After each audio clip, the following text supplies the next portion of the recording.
I'm Brownfield commodity market reporter John Perkins, the morning market minute for Monday, October 13th.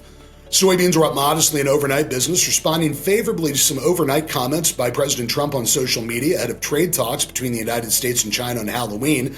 President Trump and President Xi are expected to talk ag trade in this round of negotiations. Soybeans are also looking at solid domestic demand while watching the U.S. harvest, which should be about 50% complete, and planting conditions in South America.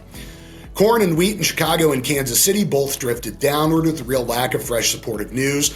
The corn harvest this time of year in the United States is usually about 40% complete. Corn, of course, also keeping an eye on planting conditions in South America.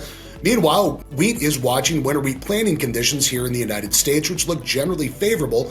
Recent rainfall has delayed some planting activity for winter wheat, but overall the soil moisture recharge should be beneficial. USDA's weekly export inspections numbers, normally out on Mondays, are delayed by a federal holiday. Those will be out on Tuesday, along with CONAB's updated outlook for Brazil.